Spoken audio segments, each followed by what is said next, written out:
Quiero llevarlos a Mateo capítulo 3, versículo 16. También ayer contentos de ver a más de 600 jóvenes de la zona en nuestra convención y ver cómo Dios se movió de una manera muy especial. También este día muy significativo en lo personal. Hoy el Señor le permite 76 años a mi padre. Es una bendición verle llegar a 76 años, ¿verdad?, de vida. Si algo entre las muchas cosas que le heredé a mi papá es que ni él se siente mayor y yo menos todavía. Así que si él está joven, yo estoy adolescente, ¿verdad? Después me va a regañar mi esposa y me va a decir, Mateo capítulo 3, versículo 16 dice: y no nos metas en tentación, mas líbranos del mal, porque tuyo es el reino y el poder y la gloria por todos los siglos. Amén. Me gustaría que al unísono lo leamos. Y no nos metas en tentación, mas líbranos del mal, porque tuyo es el reino y el poder y la gloria por todos los siglos. Amén. Y quiero ocupar esta última parte del versículo para poder fundamentar el mensaje de esta mañana. Suyo es el reino, el poder y la gloria. ¿Cuántos podemos decir amén a eso? Creo que la forma en cómo el Señor Jesús cierra lo que nosotros conocemos como esta oración que los discípulos le piden que les enseñe a orar, y nosotros la hemos conocido como la oración del Padre Nuestro. El Señor Jesús termina señalando o estableciendo que la respuesta a todo nuestro ruego, porque este es el fin de la oración del Padre Nuestro, que la respuesta a su petición y a mi petición, que la respuesta para que cosas sobrenaturales sucedan, que la respuesta para que los milagros lleguen, que la respuesta para que las ligaduras sean desatadas, que la respuesta para que donde hay muerte llegue vida, que la respuesta para que la tristeza se convierta en gozo, es que suyo es el poder, suyo es el reino y suya es la gloria. Porque así cierra la oración el Señor Jesús. Esta misma verdad es para nosotros. Cuando nosotros entendemos lo que significa en nuestra vida personal y en nuestras batallas diarias, en medio de esos procesos que llegan de forma inesperada a nuestra vida.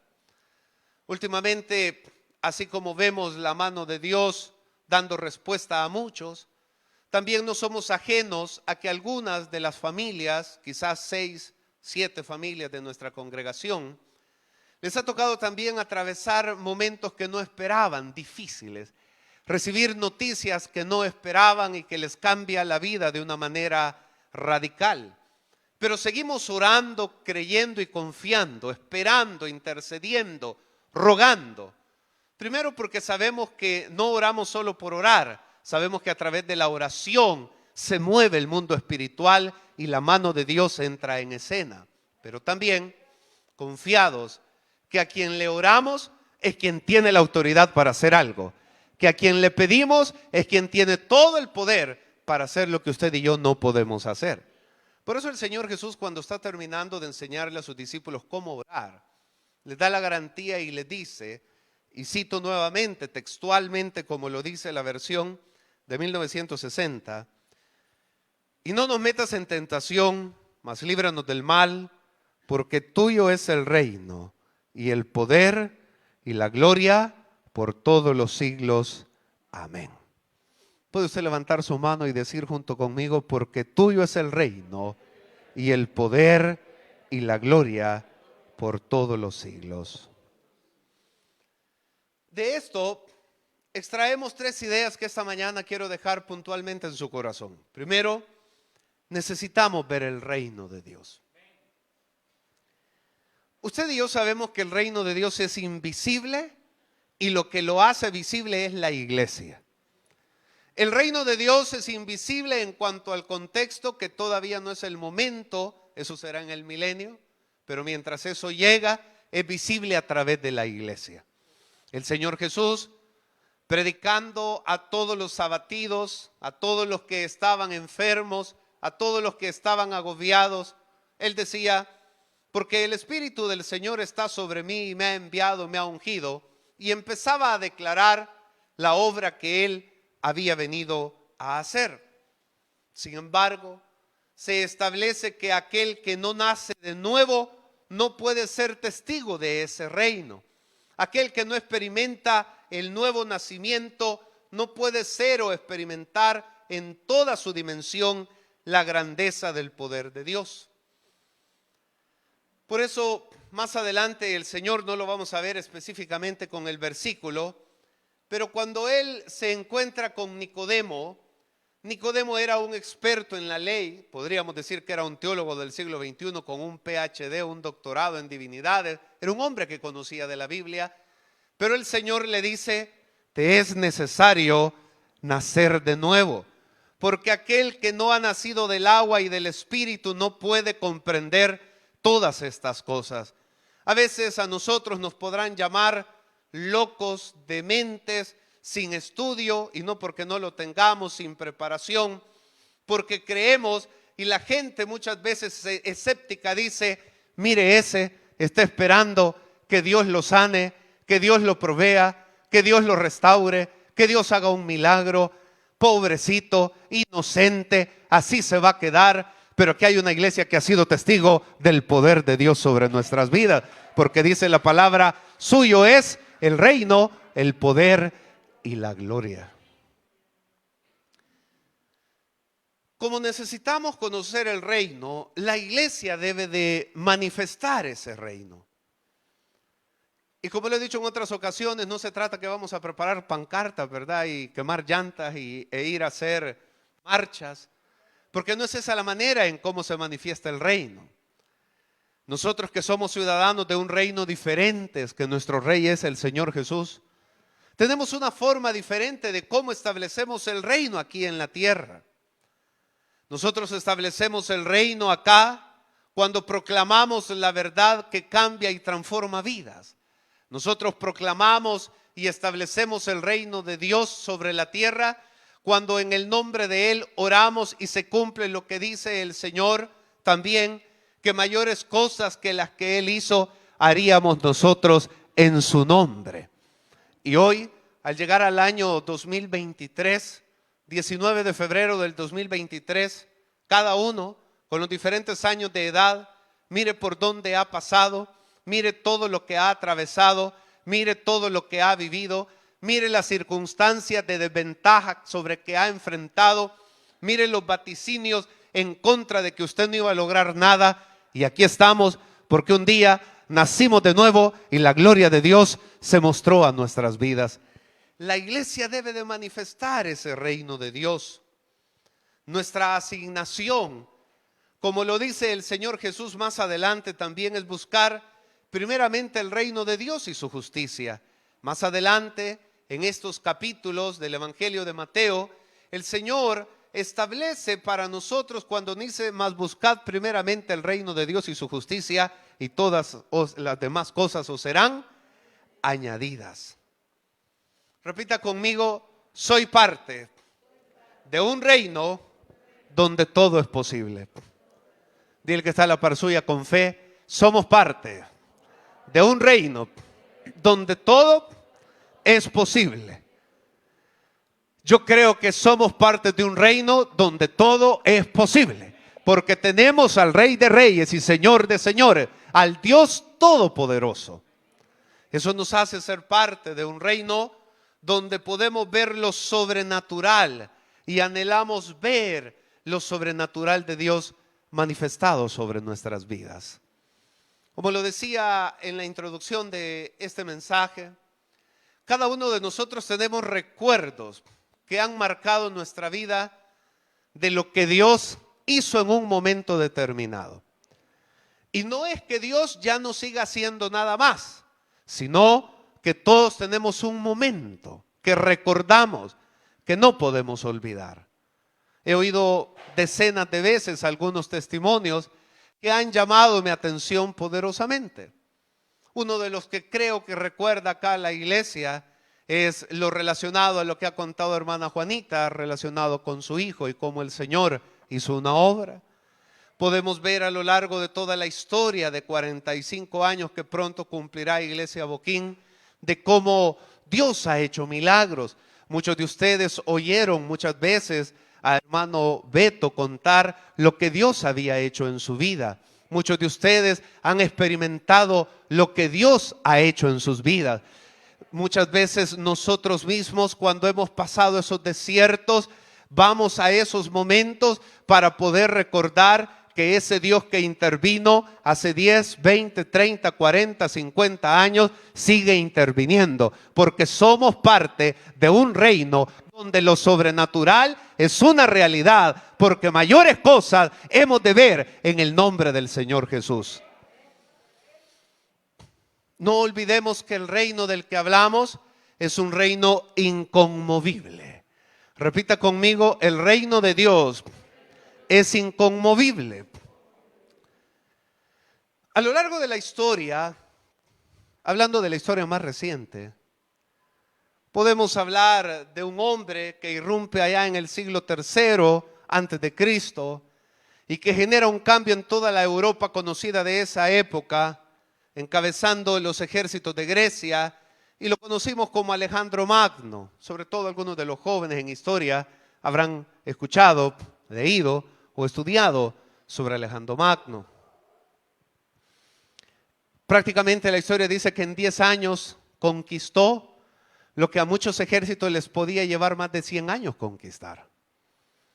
Pero murió a una edad temprana y ese reino se dividió entre 4 de sus generales, y la historia nos lleva a que uno de esos generales es el que hace la abominación desoladora que se cumple en el templo de Jerusalén cuando son sacrificados cerdos ahí. Su nombre Antíoco Epífanes.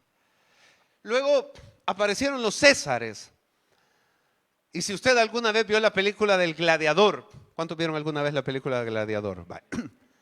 Ustedes saben lo que son los Césares, es el título honorario para el que gobierna en Roma. Y Césares hubieron durante 400 años, hasta que desapareció ese imperio. Más recientemente oímos hablar de Napoleón Bonaparte en el contexto de Francia. Oímos luego aparecer a Adolfo Hitler en el contexto de la Segunda Guerra Mundial. Previa a eso hubo un hombre llamado Mussolini en Italia. Hubo otro también que generó lo que conocemos como la parte de Stalin, ¿verdad?, en la Unión Soviética, luego Lenin.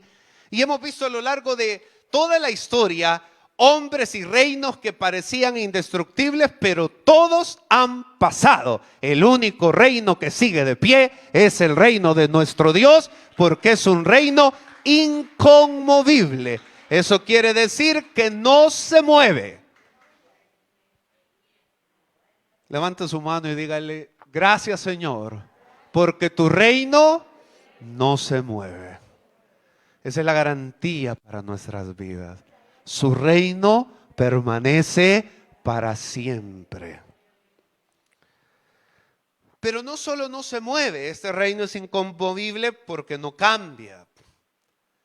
Es inconmovible porque nada lo puede detener. La Biblia dice que las huestes del infierno no pueden prevalecer contra la iglesia, que es lo que hace visible acá en la tierra el reino de los cielos. Y es cierto, la iglesia ha pasado todo tipo de vituperios, descréditos, persecución, ataques, burlas. Me llamaba la atención hoy por la mañana cuando me desperté y después de publicar algo relacionado al cumpleaños de mi papá, le enseñé a mi esposa una publicación que captó mi atención. Para resumírselas, algunos de ustedes la podrán ver después, porque es algo que se está moviendo mucho ahorita en las redes. 3 días antes de Asbury, que es lo que hablé al inicio, pasó algo interesante en los premios Grammy. Los Grammy es un premio que se da para la industria musical. Entendamos la industria musical de todo tipo de género. Y algo que le dio la vuelta al mundo, no solo porque fue televisado, es que una de las actuaciones que se celebró ahí fue una de las actuaciones más abiertamente de personas que de alguna u otra manera están ligadas, llamémosle así, a expresiones ocultistas. Y para no ser larga la historia, porque usted lo ha visto, posiblemente ya lo vio en las noticias, hubo un show ahí donde literalmente se le daba culto a todo lo oculto, por así decirlo. De hecho, el título de esa canción tan famosa que le dio vuelta hace unos 15, 16 días, se llama Sin Santidad. Ese es el título de la canción que cantaron. Sin Santidad, algo profano. Ese es el título y la gente lo celebró. Interesante porque decía la persona la cual yo leía que en el auditorium de la Universidad de Asbury, que es donde está este avivamiento, y usted lo podrá ver si alguna vez lo sintoniza, junto donde está el piano, hay una leyenda que fue escrita hace 180 años y esa leyenda dice: Dios es santo. Y es interesante porque ahí es donde se ha despertado este avivamiento. Y en un contexto donde el mundo le rindió culto a lo profano, 3 días después, Dios irrumpe en la historia para decir que Él sigue siendo Dios. Porque los Grammys ya nadie se acuerda, pero lo que está pasando en Asbury, y no solo lo que pasa en Asbury, lo que pasó desde Pentecostés, se mantiene vigente, porque su reino es un reino inconmovible. No cambia, no se mueve, y nada ni nadie lo puede detener. Y usted y yo somos parte de ese reino. Pero la otra declaración es que suyo es el poder. El Señor Jesús, de hecho voy a pedir a los hermanos que nos ayudan, que si pueden poner la base bíblica, no sé si está, la de Lucas, no la voy a leer toda, pero quiero que ustedes la puedan tener acá a mi espalda para poder ir leyendo y corroborando lo que quiero decirles. Jesús le otorgó a sus discípulos poder y autoridad. Repita conmigo: Jesús otorgó poder y autoridad a sus discípulos. Ponga la mano sobre el que está a la par y dígale: Jesús nos otorga poder y autoridad. Podemos medir unos 50, tener facciones indígenas a mucha honra, no somos ojos azules ni verdes, el pelo a lo mucho llegará blanco por la vejez, nunca va a ser amarillo, pero Dios nos ha dado poder y autoridad. Podemos no tener grandes recursos, gracias a Dios, porque en algún momento a Él le place darnos, pero a veces estamos en escasez económica. Pasamos las mismas situaciones que pasan las demás personas, pero Dios le ha dado a su iglesia poder y autoridad. La pregunta es, ¿para qué les dio poder y autoridad? Si uno va al contexto, el Señor los envía de 2 en 2, envió a los 70 y los envía a predicar las buenas nuevas, a proclamar el reino de Dios.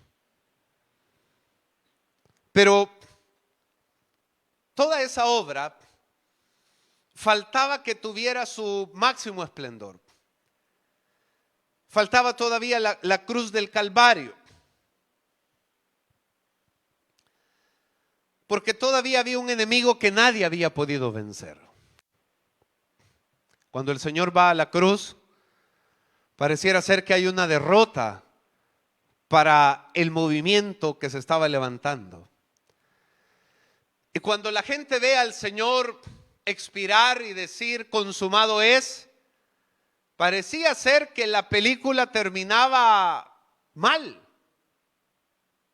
Pero cuando el Señor vence la muerte y se aparece a sus discípulos y los comisiona, el Señor puede decir, porque ya ha vencido a la muerte, toda autoridad me es dada en el cielo y en la tierra. De tal manera que suyo es el poder, porque Él tiene toda autoridad, aún sobre la misma muerte. Eso quiere decir que nosotros enfrentamos todo problema bajo el hecho de que aquel que tiene toda autoridad nos ha dado de su autoridad a través del nombre del Señor Jesús. Les dio poder, les dio esa potestad que es una autoridad inferida. Y se las dio para poder proclamar la verdad del Evangelio. Él dijo, pondrán sus manos sobre los enfermos y estos sanarán. Orarán por aquellos que están en ataduras de demonios y estos serán libres. Comerán cosas mortíferas y no les hará daño. Mis amados hermanos, eso es una realidad para este tiempo también. Es el poder que el Señor nos ha dado. Sin embargo, los discípulos necesitaban experimentar esta lección. Porque así como de Él es el reino y de Él es el poder, también decimos que de Él es la gloria. La manifestación de la gloria de Dios es algo que cambia y rompe cualquier tipo de barreras. Porque uno puede establecer barreras a los conceptos teóricos. Uno puede establecer barreras a los conceptos académicos. Uno puede establecer barreras a los conceptos culturales. Uno puede establecer barreras aún a los conceptos científicos. Se lo voy a explicar de esta manera. Usted puede ir donde un doctor, por muy bueno que sea, pero de repente usted siente que el doctor lo que le está dando no es bueno. ¿Y qué es lo que dice todo paciente? Este doctor lo que quiere es, vaya, ¿verdad? ¿Usted lo ha dicho alguna vez? Este doctor lo que quiere es sacarme. Vaya. Entonces uno puede cuestionar el conocimiento científico. Uno puede cuestionar el conocimiento académico.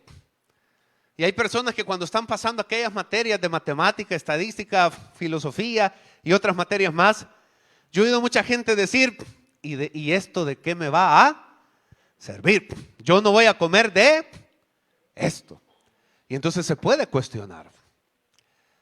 Se puede cuestionar la parte cultural, las tradiciones, las costumbres que nos heredan, que nos enseñan. Y es por eso que las nuevas generaciones a veces ya no tienen las mismas costumbres que sus padres o que sus abuelos. Se puede cuestionar el consejo de un hombre cuando uno conoce el pasado de ese hombre o de esa mujer y uno dice,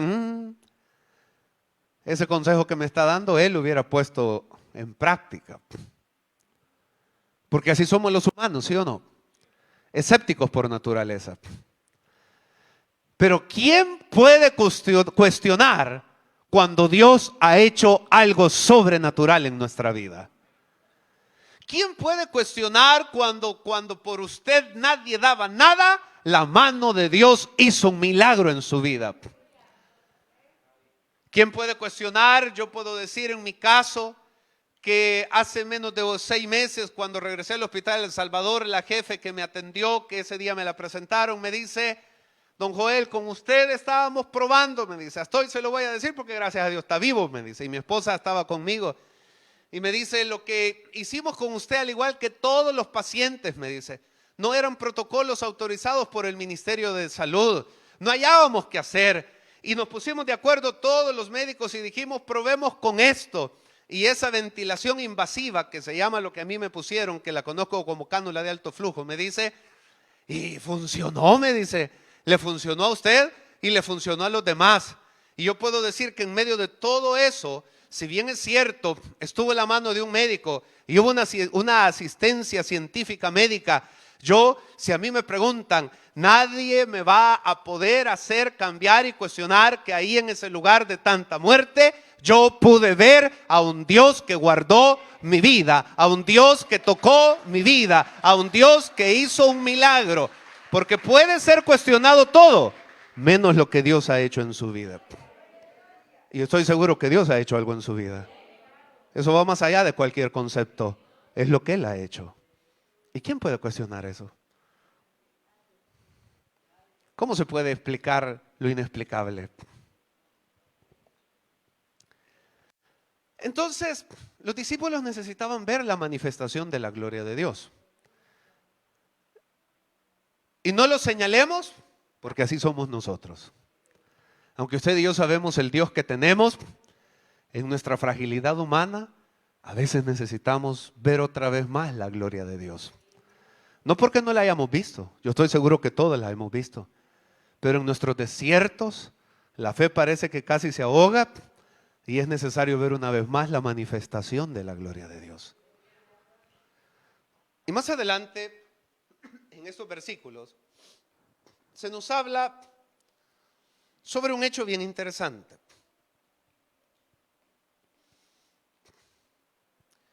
La multitud seguía a Jesús y llegó un momento en que ya era tarde.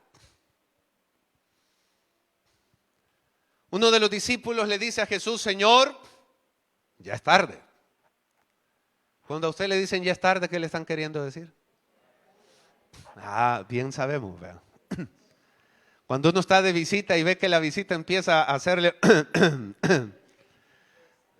o empieza a ver el reloj o empieza a ordenar las cosas, uno entiende que por mucho que lo han atendido, el de la casa, ¿qué le está diciendo a uno?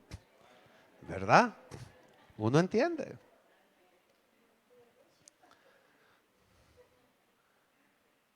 Y entonces uno de los discípulos le dice al Señor, Señor, ya es tarde. Y aquí no hay ni Kentucky, ni McDonald's, ni Campero, ni está la hermana Marta para comprar pupusas, ni hermana Lidia para comprar horchata, ni las hermanas que hacen típicos. Le dijo Felipe, Señor, aquí no hay nada. Mándalos a las aldeas y tal vez ahí hayan comida. Y a veces así somos nosotros en nuestra naturaleza humana. Porque somos limitados. No podemos solucionarle los problemas a los demás, aunque quisiéramos. Y a veces nuestra actitud es como decir, ay, Señor, ahí te van, ¿verdad? Porque... Y el Señor les dice lo siguiente, versículo, bueno, ustedes lo van a ver ahí en la lectura. Les dice, dadles vosotros de comer.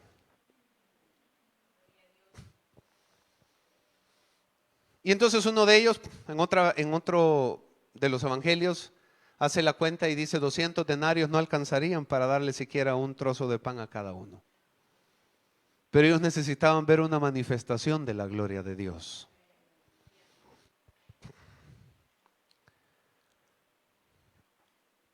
Ahí andaba un niño, dice la historia. Y los niños, ese niño andaba 5 panes y 2 pescados. Los teólogos le han prestado atención a ese hecho.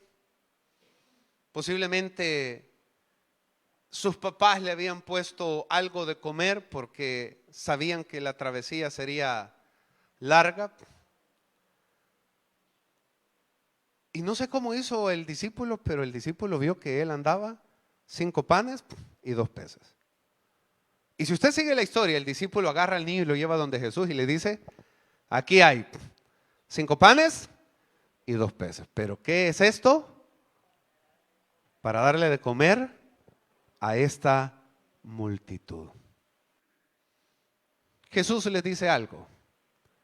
Díganle a la gente que se siente. Cuando a usted le dicen siéntese, ¿qué le están queriendo decir? Que espere un poquito porque ya ya le van a dar lo que usted quiere. Jesús le dijo, díganles que se sienten. Posiblemente ellos decían, ¿y qué va a hacer el Señor? Decirles que se sienten, ellos descansaban, pero obviamente esperaban que algo les diera. Y es acá donde el Señor le va a manifestar su poder. Esa expresión siéntense es una forma de decir acomódense. Dígale que sale para suya, acomódate, dígale. Y acomódate bien, dígale.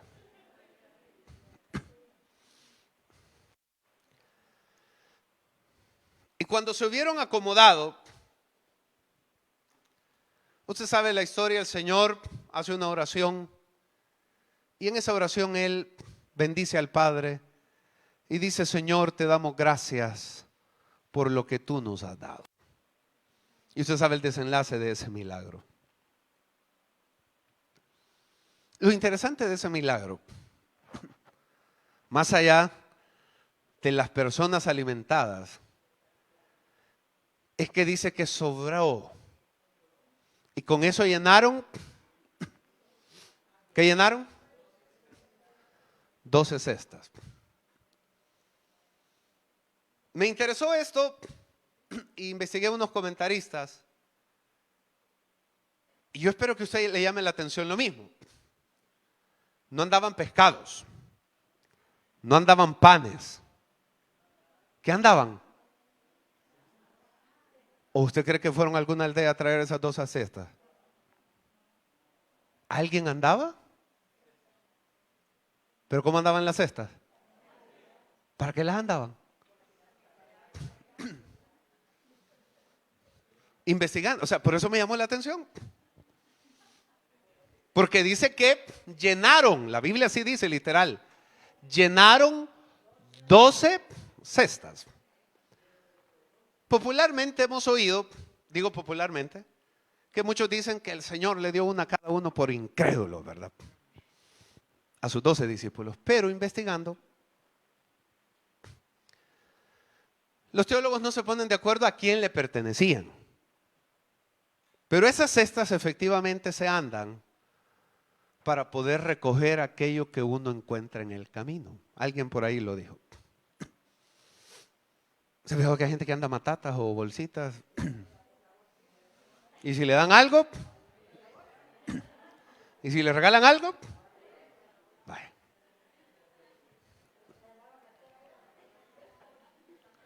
Por eso hay gente que le gusta andar cartera grande, ¿verdad? Sí.